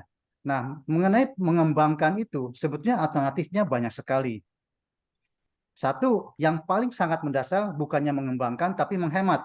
Karena kita tahu, masyarakat terutama millennials, Gen Z gitu ya, mungkin karena mereka melihat melihat rumah harganya sudah tinggi begitu, nggak akan terjangkau, akhirnya ya sudah, gue punya duit, ya gue pakai aja gitu kan. Mereka nggak ngerti mungkin untuk yang tadi tuh compounding interest seperti itu. Mungkin dia nggak sadar. Nah, melalui rancang uangku, kita harapkan bisa menyadarkan mereka. Itu satu. Terus kedua, bagaimana meningkatkannya? Bisa dari SDM. Jadi bisa saja mereka tidak di tempat yang tepat. Mereka mungkin dengan kapasitas mereka bisa pindah atau cari tempat kerja. Nah, mungkin saya nggak tahu, kita juga bisa jadi membuka lahan ke situ nantinya. Itu visi nanti ke depan untuk membantu masyarakat-masyarakat, ya maksudnya Gen Z, millennials yang bisa jadi perusahaan-perusahaan itu mencari sebetulnya. Kita bisa mempertemukan. Itu visi kita ke depannya. Kemudian apa namanya? Ya itu dari pekerjaan mereka, atau apalagi kalau dengan kondisi sekarang pekerjaan itu bisa saja dilakukan secara mobile gitu. Saya banyak ketemu juga anak-anak muda ya seperti Ivan ini, nggak cuma satu pekerjaan, dia ada 3 pekerjaan, Pak, gitu. Ya, jadi kalau yang memang aktif memang bisa gitu loh, karena mobile gitu. Nah, kita menyadarkan anak-anak muda seperti itu ke sana. Kemudian kalau yang lainnya lagi sumber income adalah bisa saja melalui ya saham, obligasi, reksadana, bahkan P2P lending pun juga bisa. Seperti Pak Roy, ini juga sama. Itu memberikan satu alternatif ya Pak Roy ya. Nah, jadi kepada masyarakat sehingga mereka aware gitu loh. Oh, ada loh alternatif yang memang betul, yang kredibel seperti itu. Enggak bukannya pinjol jadinya dapatkan tapi nggak mikir dia harus bayar gitu. Ya. Nah, seperti itu Pak Roy. Pak Suwandi, maaf. Ya. Oke, masih ada Pak Swandi?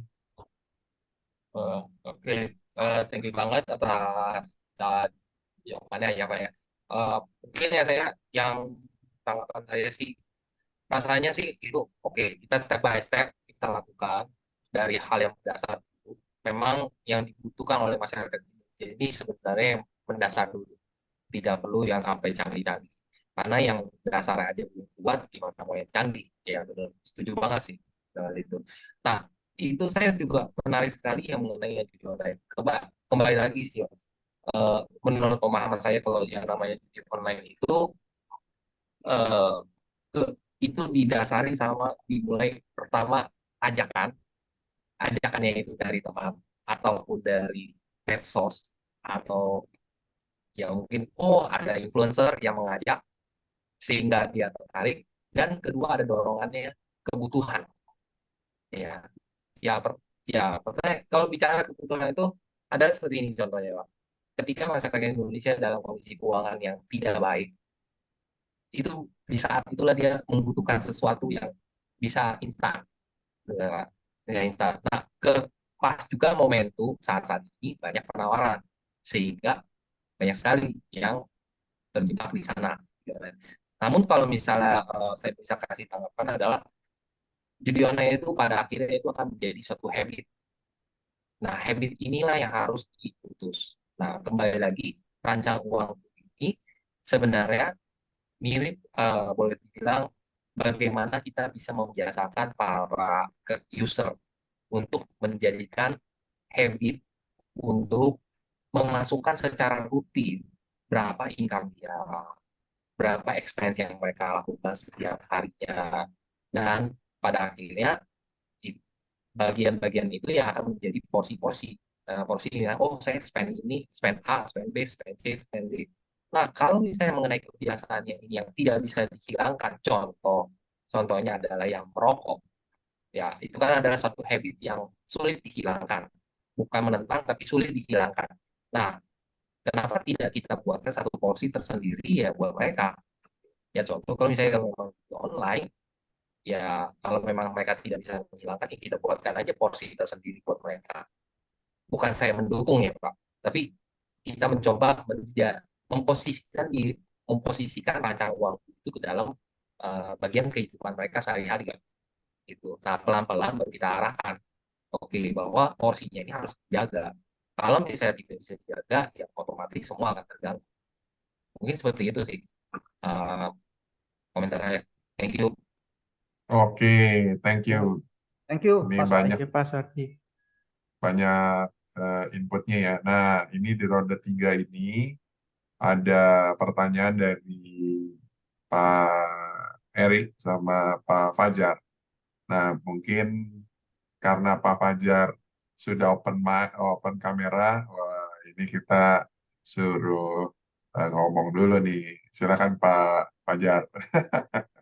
Ini lagi. Terima kasih Suhu, coach kita Pak Edi Wiarja, sukses ya, Impactor, Gen Indonesia, dan teman-teman yang lain senior-senior nih. Ya, ini acara keren banget. Pertama, dulu saya pernah nangani klien perusahaan asuransi nih, gitu. Kemudian tertarik first impression dengan brand atau rancang uangku itu yang kebayang pertama ini kayak aplikasi game ya. Game yang ini yang awalnya itu mungkin ibarat funnelingnya itu kita main game dulu, financial check up dulu bahasanya gitu kan. Ini kesehatannya green, sehat, ini kurang sehat. Kayak tes air kencing aja gitu kan. Kalau urinnya warna ini gitu kan. Mungkin diawali yang happy-happy yang menyenangkan dulu nih gitu kan. Kemudian baru masuk yang agak bobotnya agak nyentil sedikit nih. Oh, risiko bla bla bla dan seterusnya. Itu kalau di kelas saya dulu ngambil certified financial planner juga diajarin itu gitu kan. Baru bangun worry-nya dulu, lu kalau nggak ini bla bla bla bla bla bla gitu kan. Jadi first impression-nya tadi seperti masuk dalam aplikasi atau kayak main game dulu nih, diajak main game. Ini financial check up yuk, dikasih tools kan dulu kan biaya mobil sekian, cicilan mobil sekian, makan ini, sewa ini telepon segala macam. Terus ujungnya di endingnya itu ada merah, yellow atau green gitu kan. Ini Betul bayangan banget, saya Pak. nih awal nih ya, gitu Betul kan. banget, Pak. Itu betul. Ya, gitu. Kemudian karena saya banyak di industri mall dan high-rise building ya. Kalau nama panggung saya di mall itu Dokter Mall gitu kan. Ininya. Itu saya eh, tertarik nih nanti kapan ngundang ngopi makan saya yang bayar Pak, nggak apa-apa, no problem. Saya pengen ini kan, saya mau urun rembuk ini nanti menyikapi startup itu gimana caranya sebelum launching udah dapat duit nih Pak, gitu kan. Gitu, itu secara ininya ya. Tadi pertanyaan saya, komen sedikit mungkin sudah disinggung sama Pak Thomas nih, gitu kan. Posisinya rancang uangku dengan tools atau aplikasi yang sudah dibekali dari perusahaan-perusahaan asuransi untuk tim agent-agentnya itu seperti apa gitu kan. Tentunya yang tadi dari awal rancang uangku itu yang kebayang saya itu ya main game dulu tadi gitu kan. Kemudian Betul, Pak. senang, happy, kemudian yang ada di benak saya liar dream saya itu ada kalau saya punya uang 20 juta atau 50 juta jadi mungkin beli interior ini atau bikin atau invest mungkin ada pilihan-pilihan di situ. Kalau invest lele yang marginnya 1 kolam 3,5 juta mungkin dapat sekian atau apa. Ini memainkan ruang imajinasi ya. Betul. Dengan toolsnya yang ada di rancang Uangku. uang ini kayak rancang uang rancang bangun atau rancang ini imajinasi ya di bayangan awal nih sebelum present gitu. Kalau yang bahasan-bahasan yang lain tadi mungkin senior udah menyampaikan masukan-masukan yang menarik gitu. Kemudian tadi karena baru mau launching ya, saya sorry ininya karena saya sekarang masuk di ekosistem investment gitu. Jadi ini sekarang saya di ekosistem kami kelebihan likuiditas. Jadi kita lagi hunting nih spend untuk mana lagi yang mau diinjek nih, mana lagi yang mau diinjek gitu kan. Gitu.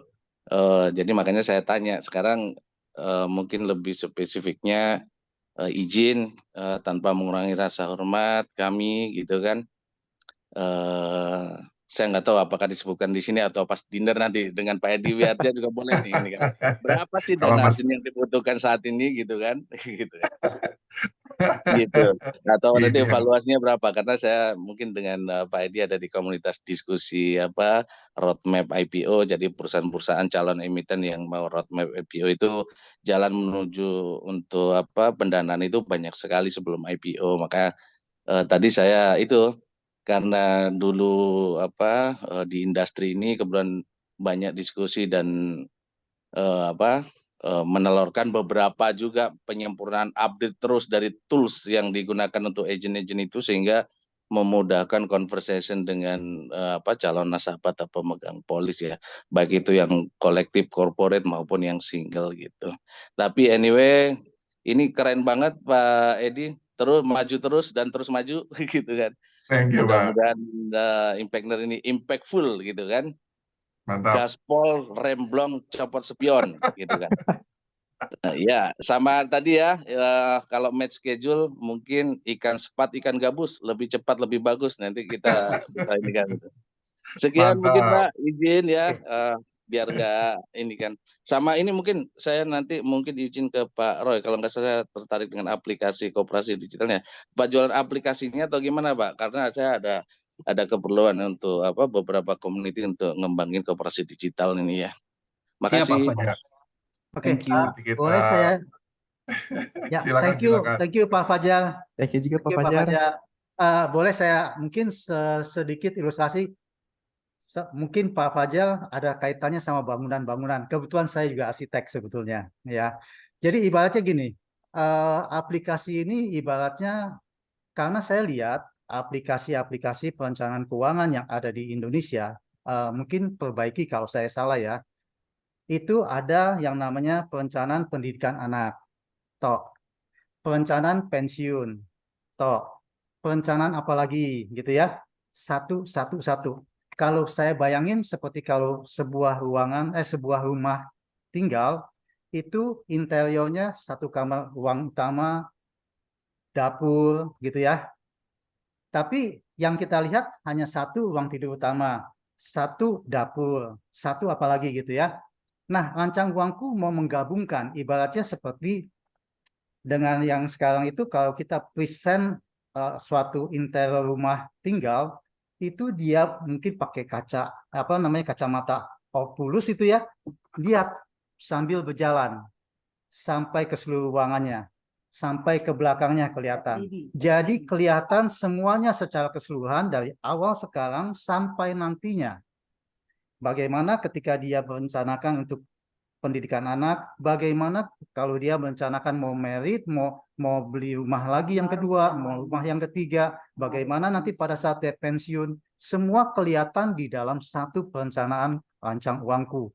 Sehingga akan kelihatan kalau ketika dia, mungkin saya pernah coba dengan saya coba simulasikan, beli rumah cukup untuk uang selama 5 tahun ke depan. Tahu-tahu tahun ke-6-nya sudah nggak cukup. Padahal dengan konstan loh. Gitu. Dengan penghasilan dia yang bertambah terus sekitar hampir 7% setiap tahunnya. Jadi nggak cukup pada saat itu. Karena uang tabungan dia sudah kepake untuk nutupin dia punya cicilan rumahnya. Nah, seringkali kita mungkin masyarakat ataupun ya anak-anak muda mungkin ngelihatnya 5 tahun atau 3 tahun ke depan bahkan cuma. Dia nggak ngelihat 6 tahun ke depannya seperti apa gitu. Sehingga perencanaannya dia bisa salah. Itu baru mengenai perencanaan keuangannya. Belum dia perhitungkan kalau terjadi resiko. Gitu kan. Nah, itulah kita mau memperlihatkan secara holistik perencanaan keuangan itu seperti apa. Seperti itu Pak Fajar. Wah, ini komplit sekali nih ya. Memang benar nih Pak Fajar mesti sesi khusus nih ya, dikumpulin nih biar enak sambil makan gitu kan. Sebenarnya ada cerita lucu juga sih Pak Fajar. Jadi rancang uangku itu waktu di tahap pembuatan development-nya kita udah mulai seed funding ke beberapa visi. Salah satunya yang terkenal itu visi dari mana Pak Obina? Dari visi yang itu yang gede, aku lupa namanya. Yang mana? Sorry. Visi yang waktu itu yang kita coba untuk pitchingkan. Ya, visi ke depannya memang kita secara bukan visi, venture capital. Oh, venture capital. Oh, kita pernah masuk ke Northstar. Yes. Jadi waktu itu kita masukkan Ya, Northstar. kebetulan kemarin kita baru ketemu Northstar tuh. Ya. Dengan Pak Hengki Priyatnanya. Pak Hengki. Waktu itu kita pernah pitching dan waktu berbicara muncullah pertanyaan-pertanyaan yang mungkin fundamental. Ini masuknya nanti uang masuknya dari mana, source income dari mana, orang-orangnya siapa aja yang ditargetkan. Saya bisa jawab semua, tapi balik lagi. Waktu mau bilang valuasinya, ini masih kerendahan. Ini masih belum di tahap kamu mendapatkan seed funding. Oh, Dari situ baru saya belajar kayak oke, daripada misalkan kita seed funding, kenapa nggak bootstrapping aja? Cobain dulu MVP, kita coba-coba kasih testing ke orang suka, baru kita mulai dapetin duit dari situ. Lebih ke arah situ sih Pak Fajar. Jadi cerita lucunya seperti itu. Jadi saya sudah coba simulasikan ke salah satu agent, ya, dan dia bilang, ya kalau dia masukkan ini presentasi kepada nasabahnya, itu dia akan lebih pede, itu satu. Ibaratnya ini kalau dia bilang AI-nya financial planner, AI-nya seperti itulah. Dia sempat singgung seperti itu. Karena melihat sampai jauh ke depan. Oke, wah ini beneran nggak cukup nih waktu ya kan. Nah, jadi memang sengaja sih sebenarnya by design biar pada gemes gitu. Kurang, jadi mau datang lagi gitu ya untuk di acara bulan depan. Tapi sebelum kita selesaikan sesi ini ya, ini ada 2 pertanyaan yang boleh dijawab dengan cepat oleh rancang uangku dari Erik dan sama terakhir dari Harfan Hakim. Nah, kalau Erik itu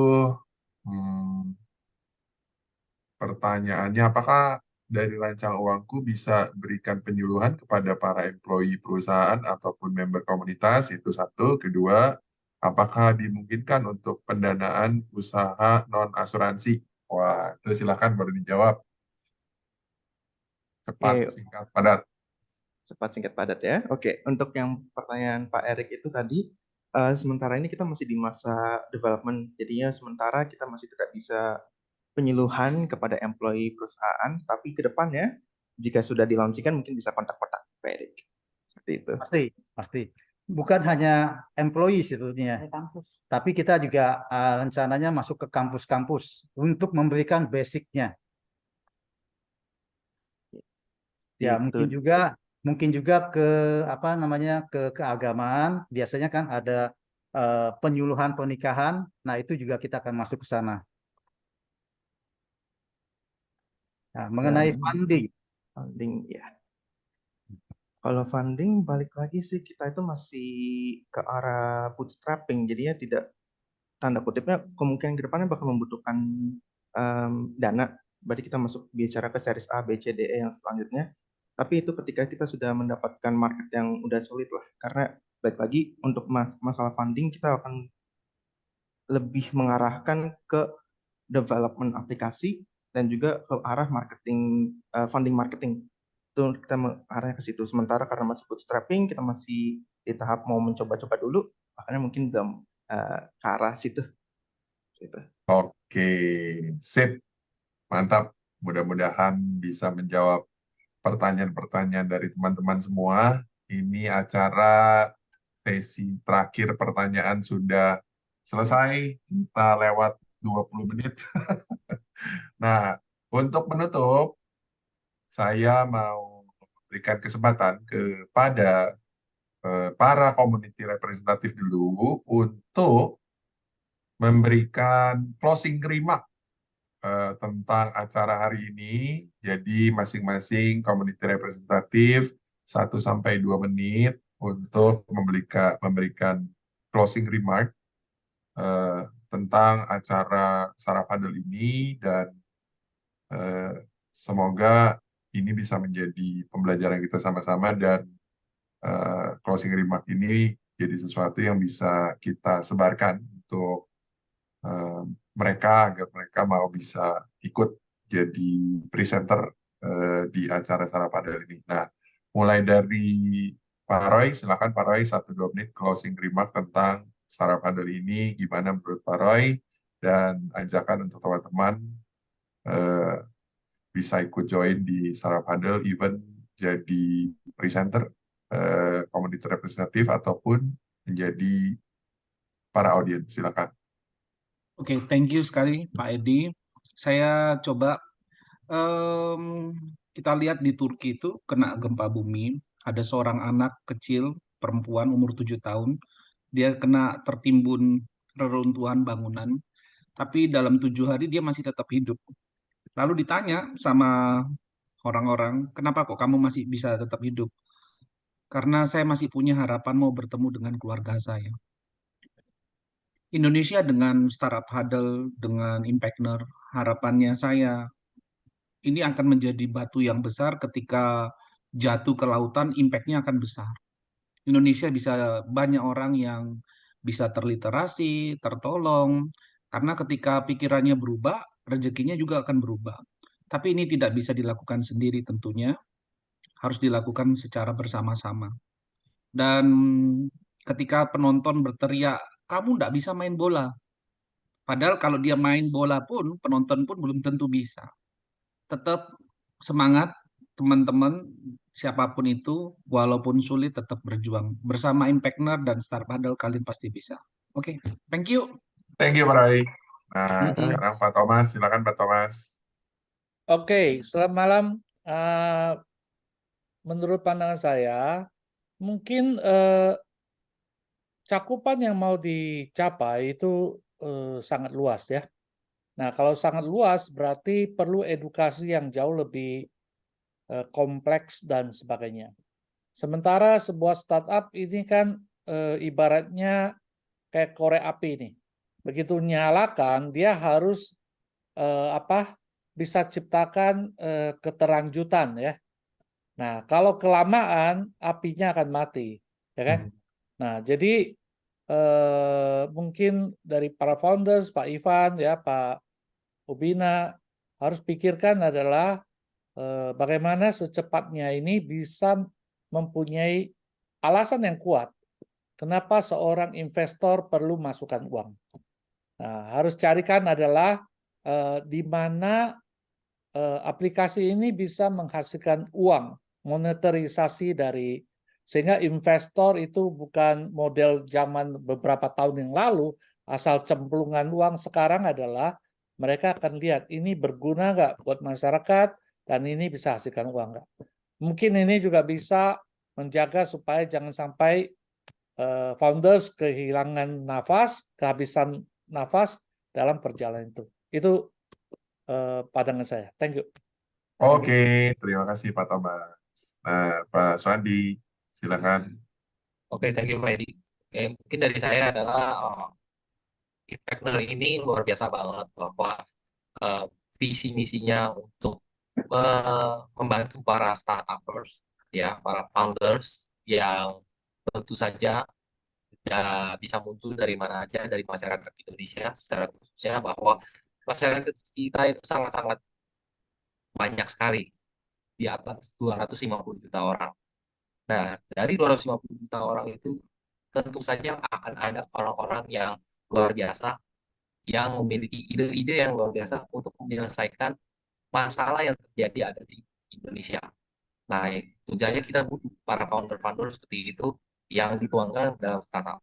Nah, Impactner dan Gen Indonesia ini merupakan salah satu wadah yang luar biasa untuk bisa memfasilitasi hal-hal tersebut.